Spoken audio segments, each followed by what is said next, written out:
ਬਿਕਰਮ ਸਿੰਘ ਮਜੀਠੀਆ ਨੂੰ ਪੰਜਾਬ ਸਰਕਾਰ ਮੁੜ ਜੇਲ੍ਹ ਭੇਜਣ ਦੀ ਤਿਆਰੀ ਕਰ ਰਹੀ ਹੈ ਕਿ ਬਿਕਰਮ ਸਿੰਘ ਮਜੀਠੀਆ ਨੂੰ ਜਿਹੜਾ ਉਹ ਨਸ਼ਿਆਂ ਵਾਲੇ ਕੇਸ ਦੇ ਵਿੱਚ ਜੀ ਜ਼ਮਾਨਤ ਹਾਈ ਕੋਰਟ ਨੇ ਦਿੱਤੀ ਸੀਗੀ ਔਰ ਚੋਣਾਂ ਤੋਂ ਬਾਅਦ ਫਿਰ ਉਹਨਾਂ ਨੇ ਸਰੈਂਡਰ ਕਰਤਾ ਸੀ ਔਰ ਬਾਅਦ ਦੇ ਵਿੱਚ ਉਹਨਾਂ ਨੂੰ ਹਾਈ ਕੋਰਟ ਨੇ ਜ਼ਮਾਨਤ ਦੇ ਦਿੱਤੀ। ਸੁਪਰੀਮ ਕੋਰਟ ਦੇ ਵਿੱਚ ਪੰਜਾਬ ਸਰਕਾਰ ਚਲੀ ਗਈ ਹੈ ਜਦੋਂ ਕਿ ਸਰਕਾਰ ਦਾ ਕੁਝ ਪਤਾ ਨਹੀਂ ਲੱਗਦਾ ਕਿ ਉਹ ਫੈਸਲੇ ਕਿਵੇਂ ਕਰਦੇ। ਬਿਕਰਮ ਸਿੰਘ ਮਜੀਠੀਆ ਜਿਹੜੇ ਨੇ ਉਹ ਜੇਲ੍ਹ ਦੇ ਵਿੱਚ ਗਏ ਤੇ ਉਹਨਾਂ ਨੂੰ ਬਾਅਦ ਦੇ ਵਿੱਚ ਜ਼ਮਾਨਤ ਮਿਲਦੀ, ਇਸ ਕਰਕੇ ਉਹਨਾਂ ਨੇ ਆਪਣੇ ਆਪ ਨੂੰ ਵੱਖ ਕਰ ਲਿਆ ਕਿ ਕਿਤੇ ਅਗਰ ਕੋਈ ਫੈਸਲਾ ਇਸ ਤਰ੍ਹਾਂ ਦਾ ਹੋ ਜਾਂਦਾ ਤਾਂ ਉਹਨਾਂ ਦੇ ਉੱਪਰ ਉਂਗਲੀ ਉਠਾਈ ਜਾ ਸਕਦੀ ਹੈ। ਤੇ ਬੜਾ ਸੋ ਦੂਜੇ ਪਾਸੇ ਬੀਬੀ ਹਰਸਿਮਰਤ ਕੌਰ ਬਾਦਲ ਕਹਿੰਦੇ ਐਸਵਾਈਐਲ ਦੇ ਮੁੱਦੇ ਦੇ ਉੱਤੇ ਦੁਬਾਰੇ ਮੀਟਿੰਗ ਹੋਣੀ ਚਾਹੀਦੀ ਹੈ ਕਹਿੰਦੇ।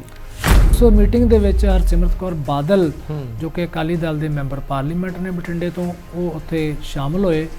ਉਹਨਾਂ ਨੇ ਬੰਦੀ ਸਿੱਖਾਂ ਵਾਲਾ ਮਸਲਾ ਵੀ ਚੁੱਕਿਆ ਜੀ ਔਰ ਨਾਲ ਦੀ ਨਾਲ ਉਹਨਾਂ ਨੇ ਐਸਵਾਈਐਲ ਦਾ ਮੁੱਦਾ ਵੀ ਚੁੱਕਿਆ। ਪਰ ਮਾਨ ਸਾਹਿਬ ਤਾਂ ਇਹ ਵੀ ਗੱਲ ਕਹਿੰਦੇ ਭਾਵੇਂ ਦੇਸ਼ ਦੀ ਵੱਡੀ ਪਾਰਟੀ ਦੇ ਵਿੱਚ ਜਿਹੜੇ ਲੋਕ ਜਾ ਰਹੇ ਨੇ ਸ਼ਾਇਦ ਉਹਨਾਂ ਨੇ ਭੁਲੇਖਾ ਵੀ ਸ਼ਾਇਦ ਅਸੀਂ ਉਸ ਪਾਰਟੀ 'ਚ ਜਾ ਕੇ ਬਚ ਜਾਵਾਂਗੇ। ਭਾਰਤੀ ਜਨਤਾ ਪਾਰਟੀ ਕੀ ਜਿਹੜੇ ਕਰਪਟ ਲੋਕ ਨੇ ਉਹਨਾਂ ਨੂੰ ਬਚਾਏਗੀ? ਜੇ ਉਹ ਬਚਾਏਗੀ ਤਾਂ ਉਹਨਾਂ ਤੇ ਵੀ ਲਾਂਛਨ ਲੱਗਣਗੇ। ਤੇ ਵੈਸੇ ਦੂਜੇ ਪਾਸੇ ਆਮ ਆਦਮੀ ਕਲੀਨਿਕਾਂ ਨੂੰ ਲੈ ਕੇ ਜਿੱਥੇ ਅਕਾਲੀ ਦਲ ਮਾਨ ਸਰਕਾਰ ਨੂੰ ਘੇਰਿਆ, ਮਾਨ ਸਰਕਾਰ ਨੇ ਹੁਣ ਚੁੱਪ ਤੋੜੀ ਹੈ। ਆਮ ਆਦਮੀ ਕਲੀਨਿਕਾਂ ਦੇ ਪਿੱਛੇ ਬਿਲਕੁਲ ਪਏ ਲੇਕਿਨ ਉਹਨਾਂ ਕੋਲ ਫੈਕਟਸ ਮਾਨ ਸਾਹਿਬ ਵੀ ਪੀਪੀ ਪਾਰਟੀ ਚੋਂ ਆਏ ਸੀ ਛੱਡ ਕੇ ਇਹ ਵੀ ਮਨਪ੍ਰੀਤ ਦੀ ਪਾਰਟੀ ਸੀ।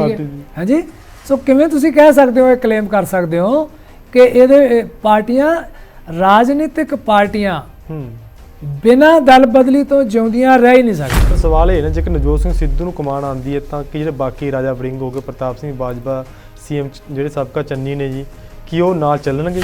ਇਹ ਤਾਂ ਵੀ 2024 ਤੋਂ ਪਹਿਲਾਂ ਕੁਝ ਕੈਪਟਨ ਦੇ ਵਾਂਗ ਹੋਰ ਲੀਡਰ ਜਾਣ ਵਾਸਤੇ ਤਿਆਰ ਨੇ। ਔਰ ਜਿਵੇਂ ਨਰਿੰਦਰ ਮੋਦੀ ਜਦੋਂ ਬੋਲਦੇ ਆ ਸਟੇਜ ਦੇ ਉੱਤੇ, ਉਹਨਾਂ ਦੀ ਸਪੀਚ ਬਿਲਕੁਲ ਪਹਿਲਾਂ ਤਿਆਰ ਕੀਤੀ ਹੁੰਦੀ ਆ, ਉਹ ਪ੍ਰੋਂਪਟਰਸ ਤੇ ਬੋਲਦੇ ਉੱਤੇ ਆ, ਟਰਾਂਸਪੇਰੈਂਟ ਪ੍ਰੋਂਪਟਰਸ ਹੁੰਦੇ ਨੇ, ਉੱਥੋਂ ਬੋਲਦੇ ਆ ਔਰ ਪ੍ਰਭਾਵ ਪੈਂਦਾ ਉਹਨਾਂ ਦਾ। ਮਨ ਕੀ ਬਾਤ ਜਦੋਂ ਸੁਣਾਉਂਦੇ ਆ ਜਾਂ ਹੋਰ ਭਾਸ਼ਣ ਦਿੰਦੇ ਆ, ਉਹਨਾਂ ਦਾ ਪ੍ਰਭਾਵ ਪੈਂਦਾ ਇੱਕ।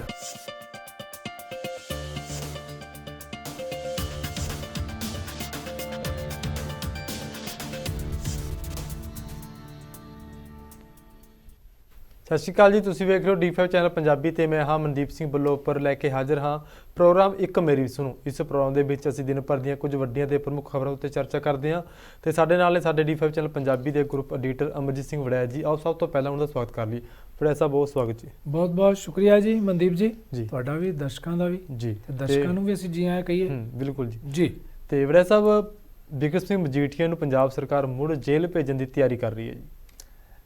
ਮਨਦੀਪ ਜੀ, ਤੁਸੀਂ ਸਾਡੇ ਦਰਸ਼ਕਾਂ ਨੂੰ ਚੌਂਕਾ ਦਿੱਤਾ ਕਿ ਇਹ ਕੀ ਹੋਣ ਲੱਗਾ। ਉਹ ਮਜੀਠੀਆ ਸਾਹਿਬ ਨੂੰ ਤੇ ਹਾਈ ਕੋਰਟ ਨੇ ਜ਼ਮਾਨਤ ਦਿੱਤੀ ਹੋਈ ਆ ਤੇ ਸਰਕਾਰ ਹੁਣ ਕਿਹੜੇ ਮਸਲੇ ਦੇ ਵਿੱਚ ਮਜੀਠੀਆ ਸਾਹਿਬ ਨੂੰ ਜੇਲ੍ਹ ਭੇਜਣ ਦੀ ਤਿਆਰੀ ਕਰਦੀ ਪਈ ਹੈ। ਗੱਲ ਠੀਕ ਹੈ ਮਨਦੀਪ ਹੋਣਾ ਦੀ, ਕਿਉਂਕਿ ਤੁਹਾਨੂੰ ਯਾਦ ਹੈ ਕਿ ਬਿਕਰਮ ਸਿੰਘ ਮਜੀਠੀਆ ਨੂੰ ਜਿਹੜਾ ਉਹ ਨਸ਼ਿਆਂ ਵਾਲੇ ਕੇਸ ਦੇ ਵਿੱਚ ਜੀ ਜ਼ਮਾਨਤ ਹਾਈ ਕੋਰਟ ਨੇ ਦਿੱਤੀ ਸੀਗੀ ਤੇ ਉਹਨਾਂ ਨੂੰ ਗ੍ਰਿਫਤਾਰ ਕਰ ਲਿਆ ਸੀ ਚੋਣਾਂ ਤੋਂ ਪਹਿਲਾਂ ਤੇ ਫਿਰ ਕੁਝ ਸਮੇਂ ਲਈ ਉਹਨਾਂ ਨੂੰ ਛੱਡ ਦਿੱਤਾ ਸੀ ਔਰ ਚੋਣਾਂ ਤੋਂ ਬਾਅਦ ਫਿਰ ਉਹਨਾਂ ਨੇ ਸਰੈਂਡਰ ਕਰਤਾ ਸੀ ਔਰ ਬਾਅਦ ਦੇ ਵਿੱਚ ਉਹਨਾਂ ਨੂੰ ਹਾਈ ਕੋਰਟ ਨੇ ਜ਼ਮਾਨਤ ਦੇ ਦਿੱਤੀ ਸੀ।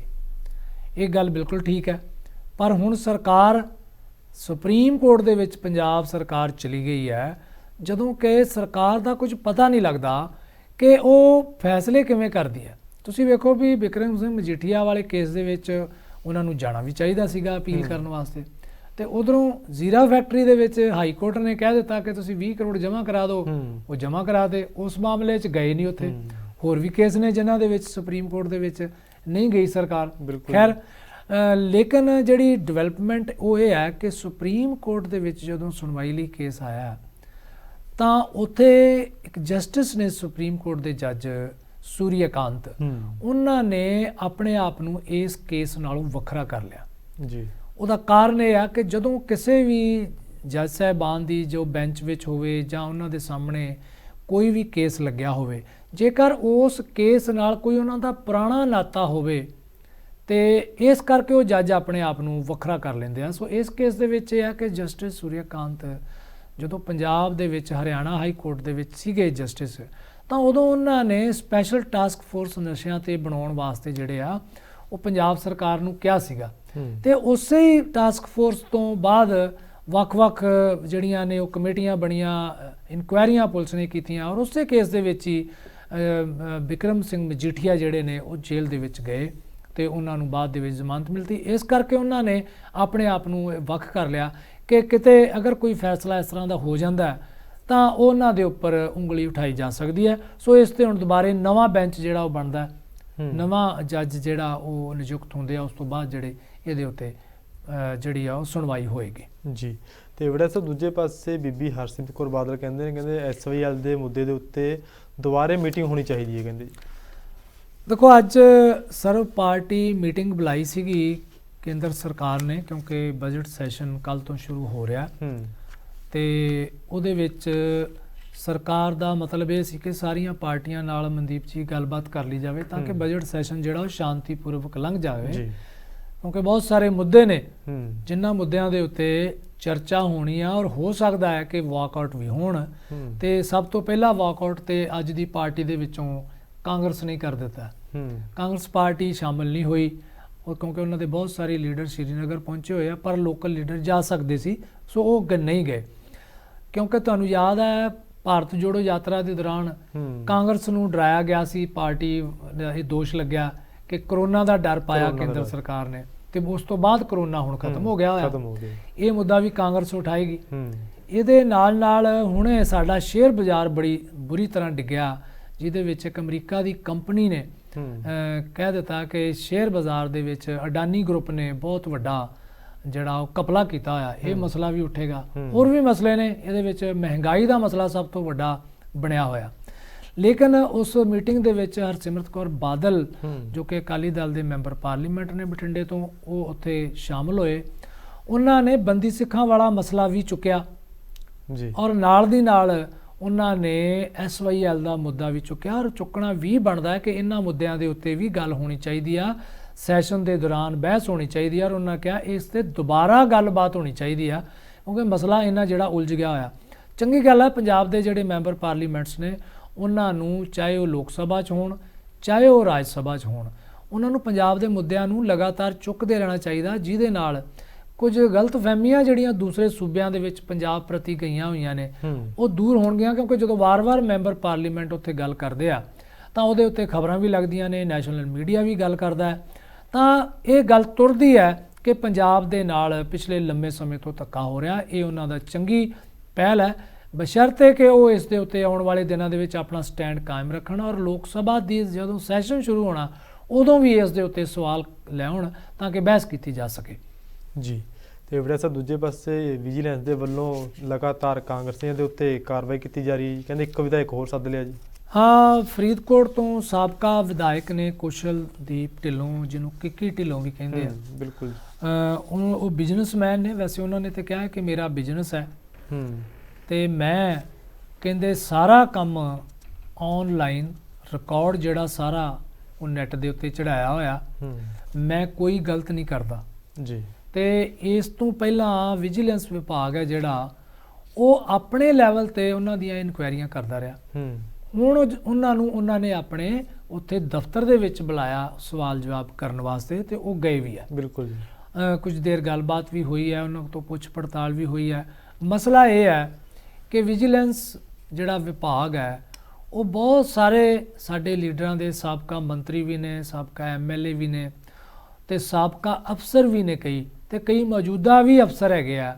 ਉਹਨਾਂ ਦੀਆਂ ਜਾਇਦਾਦਾਂ ਦਾ ਜਿਹੜਾ ਉਹ ਅੰਕਲਨ ਕਰਦੇ ਪਏ ਆ ਕਿ ਕਿਸੇ ਵਿਅਕਤੀ ਦੀ ਇੰਨੇ ਸਾਲਾਂ ਦੇ ਵਿੱਚ ਜਿਹੜੀ ਜਾਇਦਾਦ ਬਣੀ ਆ ਉਹ ਉਹਦੀ ਆਮਦਨ ਦੇ ਕਿੰਨੀ ਕੁ ਜ਼ਿਆਦਾ ਹੈ ਜਾਂ ਕੀ ਇੰਨੀ ਆਮਦਨ ਦੇ ਨਾਲ ਉਹ ਇੰਨੀ ਜਾਇਦਾਦ ਬਣਾ ਸਕਦਾ।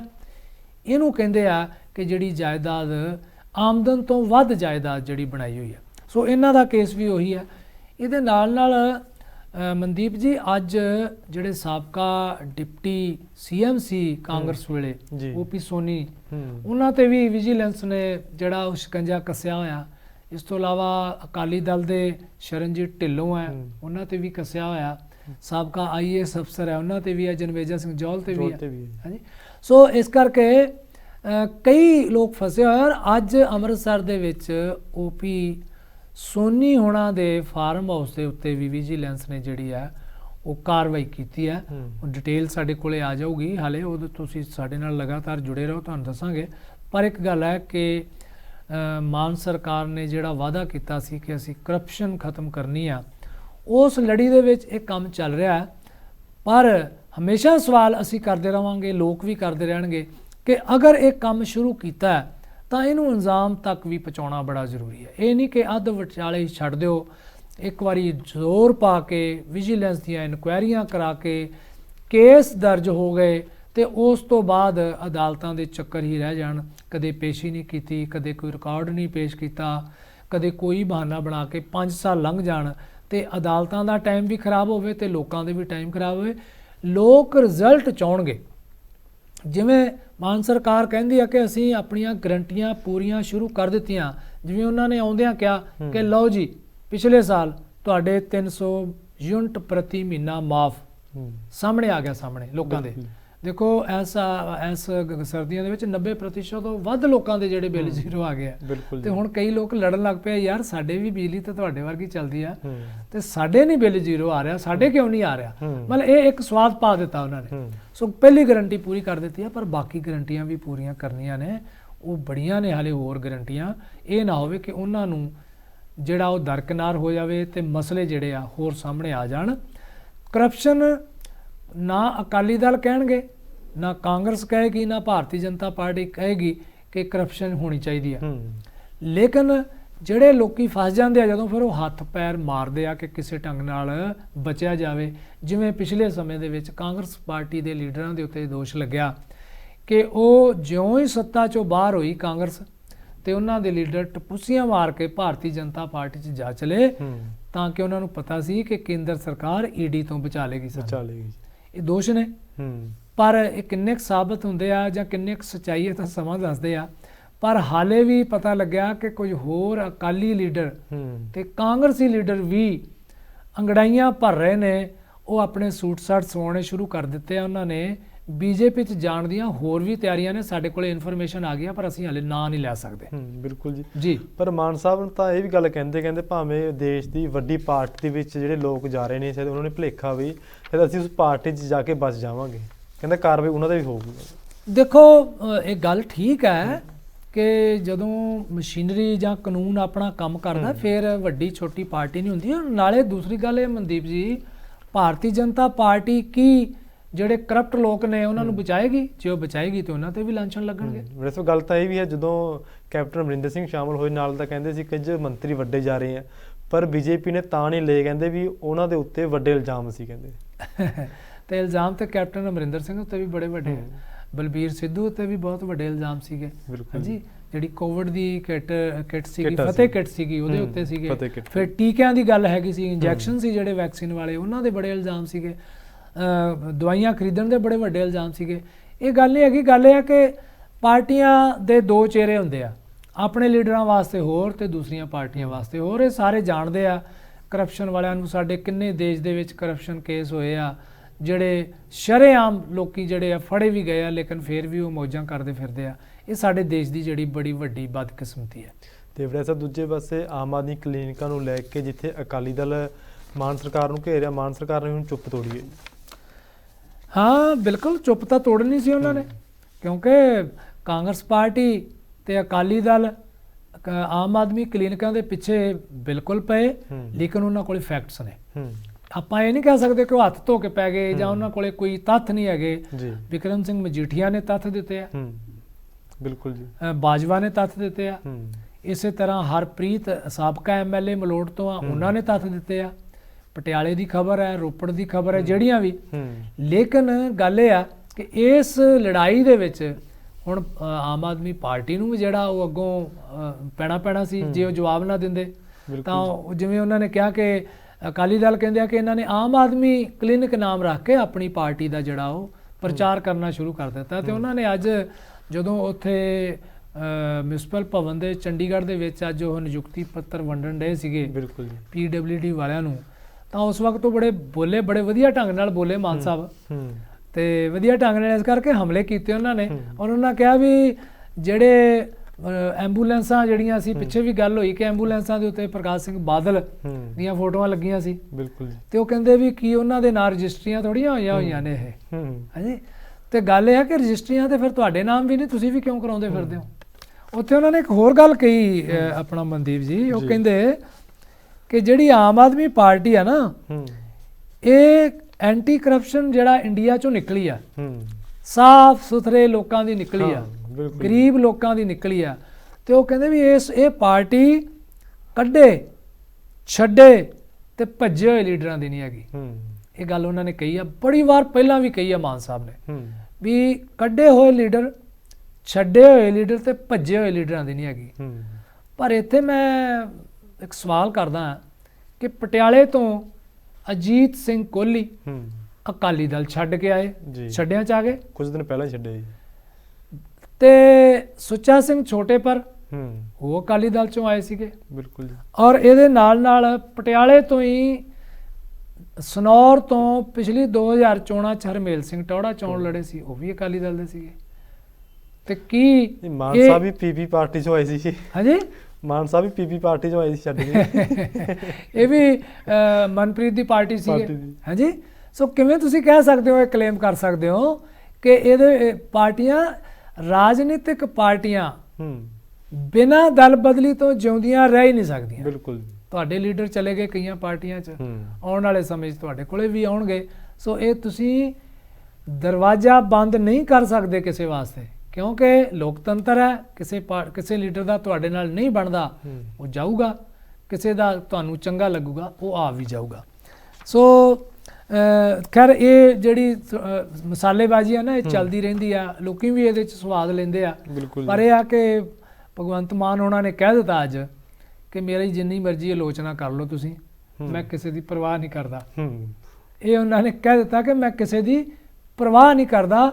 ਲੇਕਿਨ ਦੂਸਰੀ ਗੱਲ ਇੱਕ ਹੋਰ ਵੀ ਹੈ ਮਨਦੀਪ ਜੀ, ਕਿ ਇੰਝ ਲੱਗਦਾ ਹੈ ਕਿ ਵਿਰੋਧੀ ਪਾਰਟੀਆਂ ਇਹ ਸੋਚ ਕੇ ਚੱਲੀਆਂ ਹੋਈਆਂ ਨੇ ਕਿ ਸਰਕਾਰ ਦੀ ਹਰ ਗੱਲ ਦੀ ਆਲੋਚਨਾ ਕਰਨੀ ਹੈ, ਭਾਵੇਂ ਕੁਛ ਹੋ ਜਾਏ।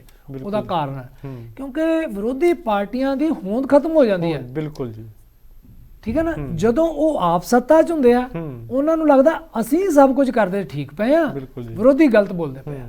ਮੈਨੂੰ ਯਾਦ ਆ ਇੱਥੇ ਇੱਕ ਵਾਰੀ ਮੀਟ ਦਾ ਪ੍ਰੈਸ ਮਹਾਰਾਣੀ ਪ੍ਰਨੀਤ ਕੌਰ ਹੋਣਾ, ਜਿਨ੍ਹਾਂ ਨੂੰ ਤੁਸੀਂ ਮਹਾਰਾਣੀ ਜੀ ਕਹਿੰਦੇ ਹੋ, ਮੈਂਬਰ ਪਾਰਲੀਮੈਂਟ ਨੇ, ਉਹ ਇੱਥੇ ਪਟਿਆਲੇ ਪ੍ਰੈਸ ਕਲੱਬ ਦੇ ਵਿੱਚ ਮੀਟ ਦਾ ਪ੍ਰੈਸ ਹੋਇਆ।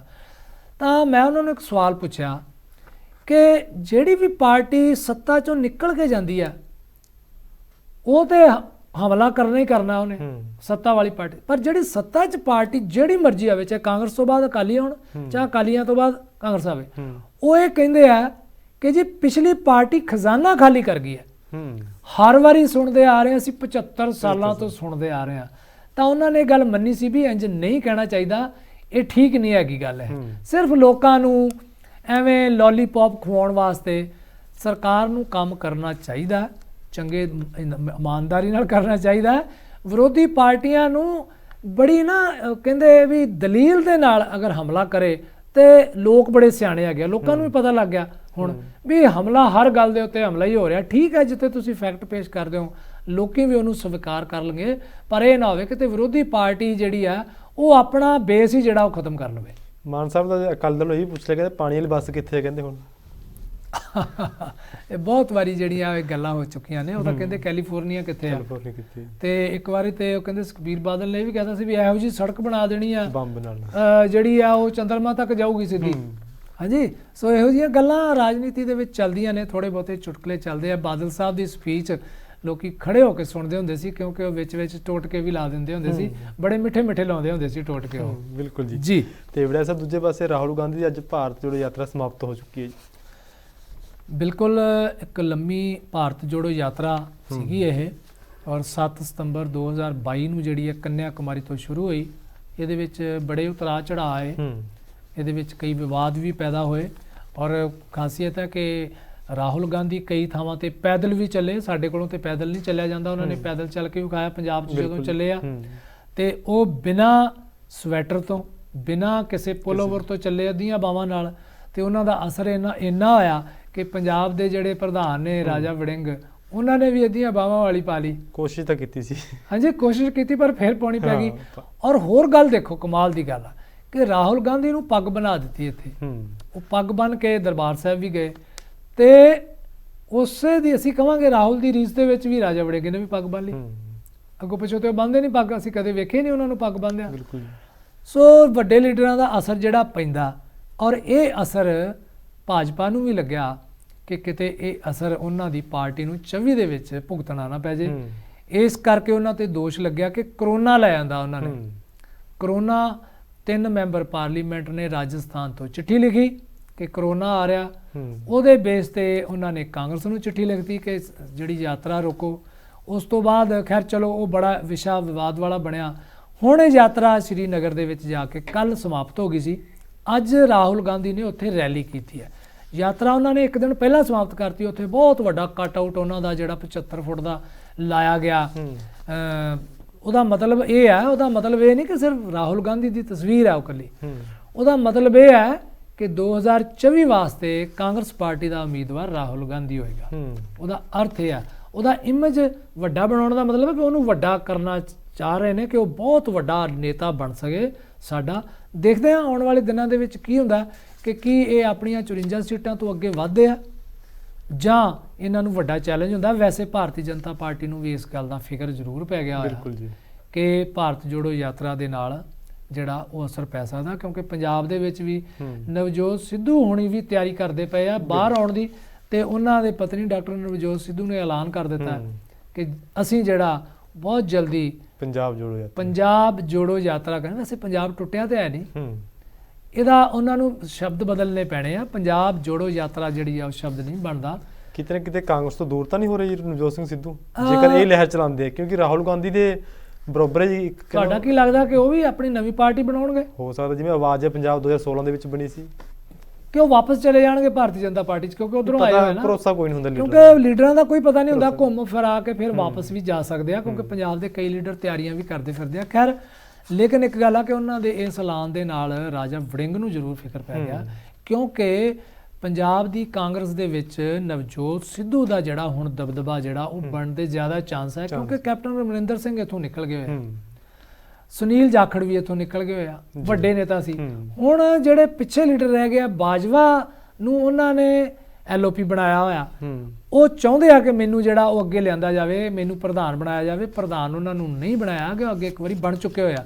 ਸੋ ਇਸ ਕਰਕੇ ਨਵਜੋਤ ਸਿੱਧੂ ਦੇ ਚਾਂਸ ਬਹੁਤ ਜ਼ਿਆਦਾ ਬਣਦੇ ਆ ਕਿ ਕਿਉਂਕਿ ਉਹ ਧੂਆਂਧਾਰ ਨੇ, ਬੜੀ ਜ਼ਬਰਦਸਤ ਸਪੀਚ ਦਿੰਦੇ ਆ ਤੇ ਗੱਲਾਂ ਵਿੱਚ ਕਹਿ ਵੀ ਬੜਾ ਕੁਝ ਜਾਂਦੇ ਆ। ਕਈ ਵਾਰੀ ਆਪਣੇ ਤੋਂ ਬਾਹਰ ਵੀ ਹੋ ਜਾਂਦੇ, ਉਹਨਾਂ ਨੂੰ ਪਤਾ ਨਹੀਂ ਲੱਗਦਾ ਮੈਂ ਕੀ ਕਰ ਰਿਹਾ। ਇਹ ਉਹਨਾਂ ਦੇ ਵਿੱਚ ਥੋੜੀ ਜਿਹੀ ਘਾਟ ਆ। ਅਗਰ ਉਹ ਆਪਣੀ ਇਸ ਭਾਸ਼ਾ ਦੇ ਉੱਤੇ ਕਬਜ਼ਾ ਕਰ ਲੈਣ, ਕਾਬੂ ਕਰ ਲੈਣ ਤੇ ਉਹਨੂੰ ਬੋਲਣ ਤੇ ਉਹ ਬਹੁਤ ਵਧੀਆ ਨੇਤਾ ਸਿੱਧ ਹੋ ਸਕਦੇ, ਕਿਉਂਕਿ ਜਿਹੜਾ ਲੀਡਰ ਹੁੰਦਾ ਨਾ ਉਹਨੇ ਬਹੁਤ ਕੁਝ ਜ਼ਾਬਤਾ ਰੱਖਣਾ ਹੁੰਦਾ। ਮੈਂ ਉਹਨਾਂ ਤੋਂ ਛੋਟਾ ਵੀ ਹੋਵਾਂਗਾ, ਸ਼ਾਇਦ ਉਹਨਾਂ ਨੂੰ ਮੈਂ ਸਿਖਾ ਨਹੀਂ ਰਿਹਾ, ਪਰ ਲੀਡਰਾਂ ਦੀ ਇੱਕ ਖਾਸੀਅਤ ਹੁੰਦੀ ਹੈ, ਉਹ ਬਹੁਤ ਕੁਝ ਸੁਣ ਵੀ ਲੈਂਦੇ ਆ ਪਰ ਅੱਗੋਂ ਬੋਲਦੇ ਨਹੀਂ ਹੈਗੇ। ਜਦੋਂ ਬੋਲਦੇ ਆ ਤਾਂ ਬੜੇ ਨਪੇ ਤੁਪੇ ਸ਼ਬਦਾਂ 'ਚ ਬੋਲਦੇ ਆ ਜਿਹੜੇ ਲੋਕਾਂ ਨੇ ਸੁਣਨੇ ਹੁੰਦੇ ਆ। ਸੋ ਹੋ ਸਕਦਾ ਆਉਣ ਵਾਲੇ ਸਮੇਂ ਦੇ ਵਿੱਚ ਨਵਜੋਤ ਸਿੱਧੂ ਕਾਂਗਰਸ ਦੀ ਵਾਗਡੋਰ ਵੀ ਸੰਭਾਲ ਲੈਣ, ਕਿਉਂਕਿ ਪੰਜਾਬ ਦੇ ਵਿੱਚ ਕਾਂਗਰਸ ਨੂੰ ਉਠਾਉਣ ਦਾ ਇੱਕੋ ਹੀ ਇੱਕ ਜਿਹੜਾ ਉਹ ਲੱਗਦਾ ਰਾਹ ਕਾਂਗਰਸ ਕੋਲੇ ਕਿ ਉਹ ਨਵਜੋਤ ਸਿੱਧੂ ਨੂੰ ਦੁਬਾਰਾ ਸ਼ਾਇਦ ਅੱਗੇ ਲੈ ਕੇ ਆਉਣਗੇ। ਪਰ ਸਵਾਲ ਇਹ ਨਾ, ਜੇਕਰ ਨਵਜੋਤ ਸਿੰਘ ਸਿੱਧੂ ਨੂੰ ਕਮਾਨ ਆਉਂਦੀ ਹੈ ਤਾਂ ਕਿ ਜਿਹੜੇ ਬਾਕੀ ਰਾਜਾ ਵੜਿੰਗ ਹੋ ਗਏ, ਪ੍ਰਤਾਪ ਸਿੰਘ ਬਾਜਵਾ, CM ਜਿਹੜੇ ਸਾਬਕਾ ਚੰਨੀ ਨੇ ਜੀ, ਕੀ ਉਹ ਨਾਲ ਚੱਲਣਗੇ ਜੀ? ਨਹੀਂ, ਉਹ ਤੇ ਹੁਣ ਵੀ ਨਹੀਂ ਚੱਲ ਰਹੇ ਨਾਲ, ਰਾਜਾ ਵੜਿੰਗ ਦੇ ਨਾਲ ਹੁਣ ਵੀ ਨਹੀਂ ਚੱਲਦੇ। ਹਾਈ ਕਮਾਂਡ ਤਾਂ ਖਤਰਾ ਤਾਂ ਹੈ ਹੀ ਹੈ ਨਾ ਜੀ। ਲੇਕਿਨ ਹਾਈ ਕਮਾਂਡ ਨੂੰ ਇੱਕ ਧੂਆਂਧਾਰ ਜਿਹੜਾ ਲੀਡਰ ਚਾਹੀਦਾ। ਇਹ ਤਾਂ ਵੀ 2024 ਤੋਂ ਪਹਿਲਾਂ ਕੁਝ ਕੈਪਟਨ ਦੇ ਵਾਂਗ ਹੋਰ ਲੀਡਰ ਜਾਣ ਵਾਸਤੇ ਤਿਆਰ ਨੇ। ਬਿਲਕੁਲ। ਔਰ ਜਿਵੇਂ ਨਰਿੰਦਰ ਮੋਦੀ ਜਦੋਂ ਬੋਲਦੇ ਆ ਸਟੇਜ ਦੇ ਉੱਤੇ, ਉਹਨਾਂ ਦੀ ਸਪੀਚ ਬਿਲਕੁਲ ਪਹਿਲਾਂ ਤਿਆਰ ਕੀਤੀ ਹੁੰਦੀ ਆ। ਉਹ ਪ੍ਰੋਂਪਟਰਸ ਤੇ ਬੋਲਦੇ ਉੱਤੇ ਆ, ਟਰਾਂਸਪੇਰੈਂਟ ਪ੍ਰੋਂਪਟਰਸ ਹੁੰਦੇ ਨੇ, ਉੱਥੋਂ ਬੋਲਦੇ ਆ ਔਰ ਪ੍ਰਭਾਵ ਪੈਂਦਾ ਉਹਨਾਂ ਦਾ। ਮਨ ਕੀ ਬਾਤ ਜਦੋਂ ਸੁਣਾਉਂਦੇ ਆ ਜਾਂ ਹੋਰ ਭਾਸ਼ਣ ਦਿੰਦੇ ਆ, ਉਹਨਾਂ ਦਾ ਪ੍ਰਭਾਵ ਪੈਂਦਾ ਇੱਕ। ਸੋ ਇਸ ਤਰ੍ਹਾਂ ਪੰਜਾਬ ਨੂੰ ਵੀ ਇੱਕ ਇਸ ਤਰ੍ਹਾਂ ਦੇ ਲੀਡਰ ਦੀ ਲੋੜ ਹੈ ਜਿਹੜਾ ਲੋਕਾਂ ਤੇ ਪ੍ਰਭਾਵ ਪਾ ਸਕੇ, ਔਰ ਉਹ ਇਸ ਟਾਈਮ ਨਵਜੋਤ ਸਿੱਧੂ ਹੈ ਕਾਂਗਰਸ ਕੋਲੇ, ਹੋਰ ਕੋਈ ਹੈ ਨਹੀਂ ਇਸ ਵਕਤ। ਇਹ ਤਾਂ ਹੈ ਜੀ। ਤੇ ਦੂਜੇ ਪਾਸੇ ਆਸਟ੍ਰੇਲੀਆ ਦੇ ਵਿੱਚ ਵੀ ਇੱਕ ਜਿਹੜੀ ਵੀਡੀਓ ਖੂਬ ਵਾਇਰਲ ਹੋ ਰਹੀ ਹੈ ਜੀ, ਇਹ ਬੜੀ ਮਾੜੀ ਖਬਰ ਅਸੀਂ ਤੁਹਾਡੇ ਤੱਕ ਪਹੁੰਚਾ ਰਹੇ ਹਾਂ। ਦੁੱਖ ਦੀ ਖਬਰ ਇਹ ਹੈ ਕਿ ਸਿੱਖ ਫਾਰ ਜਸਟਿਸ ਨੇ ਰੈਫਰੈਂਡਮ 2020 ਬੜਾ ਪੁਰਾਣਾ ਸ਼ੁਰੂ ਕੀਤਾ ਹੋਇਆ। ਤੁਹਾਨੂੰ ਅਕਸਰ ਤੁਹਾਡੀਆਂ ਫੋਨਸ ਦੇ ਉੱਤੇ ਕਾਲਸ ਵੀ ਆਉਂਦੀਆਂ ਰਹਿੰਦੀਆਂ ਹੁੰਦੀਆਂ ਜਿਹਦੇ ਵਿੱਚ ਉਹ ਪਤਵੰਤ ਸਿੰਘ ਪੰਨੂ, ਹਰਪਤਵੰਤ ਸਿੰਘ ਪੰਨੂ ਹੈ ਜਿਹੜੇ, ਹੂੰ ਉਹ ਕਹਿੰਦੇ ਆ ਕਿ ਮੈਂ ਰੈਫਰੈਂਡਮ ਵਾਸਤੇ ਤੁਹਾਨੂੰ ਕਹਿਣਾ। ਹੂੰ। ਫਿਰ ਹਰਿਆਣੇ 'ਚ ਸ਼ੁਰੂ ਹੋ ਗਈ, ਫਿਰ ਇੰਗਲੈਂਡ 'ਚ ਸ਼ੁਰੂ ਹੋ ਗਿਆ ਤੇ ਹੁਣ ਬਾਹਰ ਸ਼ੁਰੂ ਹੋਇਆ ਹੈ। ਇਹ ਪਤਾ ਇਹ ਲੱਗਿਆ ਕਿ ਮੈਲਬਰਨ ਦੇ ਫੈਡਰੇਸ਼ਨ ਸਕੁਅਰ ਦੇ ਵਿੱਚ ਸਿੱਖ ਫਾਰ ਜਸਟਿਸ ਵਾਲਿਆਂ ਨੇ ਇੱਕ ਇਕੱਠ ਰੱਖਿਆ ਹੋਇਆ ਸੀ ਹੂੰ ਆਪਣੀ ਪ੍ਰਚਾਰ ਕਰਨ ਵਾਸਤੇ, ਜੀ ਜਿੱਥੇ ਨੌਜਵਾਨ ਕੇਸਰੀ ਝੰਡੇ ਲੈ ਕੇ, ਖਾਲਿਸਤਾਨ ਦੇ ਝੰਡੇ ਲੈ ਕੇ ਉੱਥੇ ਪਹੁੰਚੇ ਹੋਏ ਸੀਗੇ। ਜੀ ਔਰ ਉੱਥੇ ਕੁਝ ਲੋਕ ਹੋਰ ਭਾਰਤੀ ਤਿਰੰਗੇ ਝੰਡੇ ਲੈ ਕੇ ਭਾਰਤ ਮਾਤਾ ਦੀ ਜੈ ਦੇ ਨਾਅਰੇ ਲਾਉਂਦੇ ਉੱਥੇ ਆ ਗਏ ਹੂੰ ਤੇ ਇਹਦੇ ਦਰਮਿਆਨ ਉਹਨਾਂ ਦੀਆਂ ਝੜਪਾਂ ਹੋ ਗਈਆਂ। ਵੀਡੀਓ ਦੱਸਦੀ ਹੈ ਕਿ ਜਿਹੜੇ ਸਿੱਖ ਫਾਰ ਜਸਟਿਸ ਵਾਲੇ ਸੀਗੇ ਉਹਨਾਂ ਨੇ ਆਪਣੇ ਝੰਡਿਆਂ ਦੇ ਨਾਲ ਹੀ ਜਿਹੜਾ ਉਹ ਜਿਹੜੇ ਲੋਕ ਨਾਅਰੇ ਲਾਉਂਦੇ ਆਉਂਦੇ ਸੀ ਭਾਰਤ ਮਾਤਾ ਦੇ, ਉਹਨਾਂ ਦੇ ਉੱਤੇ ਹਮਲਾ ਕੀਤਾ ਹੂੰ ਤੇ ਉਹਨਾਂ ਨੂੰ ਭਜਾਇਆ। ਜੀ ਜ਼ਖਮੀ ਵੀ ਹੋਏ, ਕੁਝ ਲੋਕ ਹਿਰਾਸਤ ਦੇ ਵਿੱਚ ਵੀ ਲਏ ਗਏ। ਇਹਦਾ ਇੰਨਾ ਕੀ ਵਿਸਥਾਰ ਨਹੀਂ ਹੈਗਾ ਇਸ ਘਟਨਾ ਦਾ। ਇਸ ਤੋਂ ਪਹਿਲਾਂ ਆਸਟ੍ਰੇਲੀਆ ਦੇ ਵਿੱਚ ਮੈਲਬਰਨ ਦੇ ਖਾਸ ਤੌਰ ਦੇ ਵਿੱਚ ਕੁਝ ਥਾਵਾਂ ਤੇ ਇਸ ਤਰ੍ਹਾਂ ਦੀਆਂ ਘਟਨਾਵਾਂ ਪਹਿਲਾਂ ਹੋ ਚੁੱਕੀਆਂ। ਚੌਂਕਾਂ ਦੇ ਵਿੱਚ ਖਾਲਿਸਤਾਨੀ ਝੰਡੇ ਲੈ ਕੇ ਨੌਜਵਾਨ ਜਿਹੜੇ ਰਾਉਂਡ ਅਬਾਊਟਸ ਤੇ ਕਾਰਾਂ ਦੇ ਚੱਕਰ ਲਾਉਂਦੇ ਰਹੇ, ਸਾਨੂੰ ਉੱਥੋਂ ਖਬਰਾਂ ਮਿਲੀਆਂ ਨੇ। ਹੂੰ ਉੱਥੋਂ ਦੇ ਜਿਹੜੇ ਲੋਕ ਹੈ ਉਹ ਦੇਖਦੇ ਵੀ ਇਹ ਕੀ, ਕਿਉਂਕਿ ਉਹਨਾਂ ਨੂੰ ਪੰਜਾਬੀ ਤਾਂ ਪੜ੍ਹਨੀ ਨਹੀਂ ਆਉਂਦੀ, ਅੰਗਰੇਜ਼ੀ ਵਾਲੇ ਪੜ੍ਹ ਕੇ ਤੇ ਉਹ ਪੁੱਛਦੇ ਆ ਫਿਰ ਸਾਡੇ ਇੰਡੀਅਨਸ ਨੂੰ ਕਿ ਕੀ ਹੋ ਰਿਹਾ, ਤਾਂ ਉਹ ਦੱਸ ਦਿੰਦੇ ਆ ਕਿ ਜੀ ਇਹ ਕੋਈ ਮੂਵਮੈਂਟ ਉੱਥੇ ਐਡੀ ਹੈ ਨਹੀਂ, ਇਹ ਬਾਹਰਲੇ ਦੇਸ਼ਾਂ 'ਚ ਇਕੱਠੇ ਹੋਏ ਆ ਲੋਕ, ਉੱਥੇ ਪ੍ਰਭਾਵ ਬਣਾਉਣਾ ਚਾਹੁੰਦੇ ਆ ਪੰਜਾਬ ਦੇ ਵਿੱਚ। ਕਈ ਮੰਦਰਾਂ ਦੇ ਬਾਹਰ, ਇਸਕੌਨ ਦੇ ਮੰਦਰਾਂ ਦੇ ਬਾਹਰ ਉੱਥੇ ਖਾਲਿਸਤਾਨ ਜ਼ਿੰਦਾਬਾਦ ਤੇ ਸੰਤ ਜਰਨੈਲ ਸਿੰਘ ਭਿੰਡਰਾਂਵਾਲੇ ਦੇ ਜਿਹੜੇ ਨਾਅਰੇ ਵੀ ਉੱਥੇ ਹੂੰ ਛਾਪੇ ਗਏ ਨੇ। ਬਿਲਕੁਲ ਜੀ। ਸੋ ਇਹ ਸਥਿਤੀ ਇਹ ਹੈ ਕਿ ਦੇਖੋ ਬਾਹਰਲੇ ਦੇਸ਼ਾਂ ਵਿੱਚ ਰੋਕਣ ਵਾਲਾ ਕੋਈ ਨਹੀਂ, ਹੂੰ ਤੁਸੀਂ ਜੋ ਕੁਛ ਮਰਜ਼ੀ ਕਰ ਸਕਦੇ ਹੋ। ਖਾਲਿਸਤਾਨ ਦੀ ਮੂਵਮੈਂਟ ਉੱਥੇ ਕਰਦੇ ਹੋ, ਮੰਗ ਖਾਲਿਸਤਾਨ ਦੀ ਪੰਜਾਬ 'ਚ ਹੈ, ਪਰ ਡਿਮਾਂਡ ਤੁਸੀਂ ਉੱਥੇ ਕਰਦੇ ਪਏ ਹੋ। ਇਹ ਸਵਾਲ ਕਿਸੇ ਇੱਕ ਲੇਡੀ ਨੇ ਵੀ ਉਠਾਇਆ ਸੀ ਜੀ ਕਿ ਤੁਸੀਂ ਸਾਡੇ ਮੁੰਡਿਆਂ ਨੂੰ ਜਿਹੜਾ ਉਹ ਕਿਉਂ ਮਰਵਾਉਣ ਤੇ ਤੁੱਲੇ ਹੋਏ ਹੋ, ਖਾਲਿਸਤਾਨ ਤੇ ਪੰਜਾਬ 'ਚ ਲੈਣਾ, ਤੁਸੀਂ ਫਿਰ ਉੱਥੇ ਕੀ ਕਰਦੇ ਹੋ, ਇੱਥੇ ਆਓ। ਪਰ ਜਿਹੜੀਆਂ ਇਹ ਘਟਨਾਵਾਂ ਨੇ ਨਾ, ਇਹ ਬਾਹਰ ਬੈਠੇ ਸਿੱਖਾਂ ਲਈ, ਹੂੰ ਬਾਹਰ ਬੈਠੇ ਭਾਰਤੀਆਂ ਲਈ ਬਹੁਤ ਦੁੱਖ ਵਾਲੀ ਹੈ ਹੂੰ ਕਿ ਉੱਥੇ ਹਿੰਦੂ ਤੇ ਸਿੱਖ ਦਾ ਮਸਲਾ ਤੁਸੀਂ ਕਿ ਖੜਾ ਕਰ ਦੋਗੇ ਤਾਂ ਫਿਰ ਜਿੰਨਾ ਥਾਵਾਂ ਦੇ ਸਿੱਖਾਂ ਦੀ ਗਿਣਤੀ ਘੱਟ ਹੈ ਉੱਥੇ ਵੀ ਤਾਂ ਸਮੱਸਿਆ ਆ ਸਕਦੀ ਹੈ ਨਾ। ਬਿਲਕੁਲ ਜੀ। ਪੰਜਾਬ ਦੇ ਵਿੱਚ ਪਿੱਛੇ ਵੀ ਸਮੱਸਿਆ ਆ ਸਕਦੀ ਹੈ ਔਰ ਪੰਜਾਬ ਹਿੰਦੁਸਤਾਨ ਦੇ ਬਾਕੀ ਮੁਲਕਾਂ 'ਚ ਵੀ ਆ ਸਕਦੀ ਹੈ। ਹੂੰ ਸੋ ਇਹੋ ਜਿਹੀਆਂ ਕਾਰਵਾਈਆਂ ਤੋਂ ਬੜਾ ਗੁਰੇਜ਼ ਕਰਨਾ ਚਾਹੀਦਾ ਹੈ ਔਰ ਸਰਕਾਰਾਂ ਨੂੰ ਸੁਚੇਤ ਹੋਣਾ ਚਾਹੀਦਾ। ਔਰ ਉੱਥੋਂ ਦੀ ਸਰਕਾਰ ਜਿਹੜੀ ਹੈ ਉਹਨਾਂ ਨੇ ਇਨਫੋਰਮ ਵੀ ਕੀਤਾ ਸੀ ਕਿ SFJ ਵਾਲਿਆਂ ਨੇ ਇਹ ਕਰਨਾ ਹੈ, ਪਰ ਉੱਥੋਂ ਦੀ ਸਰਕਾਰ ਨੇ ਕੀਤਾ ਕੁਝ ਨਹੀਂ, ਹੂੰ ਪੁਲਿਸ ਨੇ, ਕਿਉਂਕਿ ਉਹ ਨਾਰਮਲ ਜਿਹਾ ਲੈਂਦੇ ਆ ਉੱਥੇ, ਜੀ। ਕਿਉਂਕਿ ਵਾਇਲੈਂਟ ਤੇ ਹੋ ਨਹੀਂ ਸਕਦੇ ਜ਼ਿਆਦਾ, ਫਿਰ ਉਹ ਸਰਕਾਰਾਂ ਸਖਤੀ ਵੀ ਜਿਹੜੀਆਂ ਨੇ ਬਹੁਤ ਕਰਦੀਆਂ ਨੇ। ਪਰ ਇਹੋ ਜਿਹੀਆਂ ਘਟਨਾਵਾਂ ਹੋਣੀਆਂ ਨਹੀਂ ਚਾਹੀਦੀਆਂ। ਇਹ ਹਿੰਦੂ ਸਿੱਖ ਏਕਤਾ ਦੇ ਦਰਮਿਆਨ ਜਿਹੜਾ ਪੰਜਾਬ ਦੇ ਵਿੱਚ ਪਿੱਛੇ ਨੁਕਸਾਨ ਪਹੁੰਚਾ ਸਕਦੀਆਂ ਨੇ। ਜੀ ਤੇ ਵੜਿਆ ਸਾਹਿਬ ਤੁਹਾਡਾ ਬਹੁਤ ਧੰਨਵਾਦ, ਤੁਸੀਂ ਕੀਮਤੀ ਵਿਚਾਰ ਸਾਡੇ ਦਰਸ਼ਕਾਂ ਨਾਲ ਸਾਂਝੇ ਕੀਤੇ ਜੀ। ਬਹੁਤ ਬਹੁਤ ਸ਼ੁਕਰੀਆ ਜੀ ਜੀ। ਤੁਹਾਡਾ ਵੀ। ਤੇ ਪਿਆਰੇ ਦਰਸ਼ਕੋ, ਕੱਲ੍ਹ ਫਿਰ ਮਿਲਾਂਗੇ ਨਵੀਆਂ ਤੇ ਤਾਜ਼ੀਆਂ ਖਬਰਾਂ ਲੈ ਕੇ। ਤਦ ਤੱਕ ਸਾਨੂੰ ਦਿਓ ਇਜਾਜ਼ਤ। ਧੰਨਵਾਦ।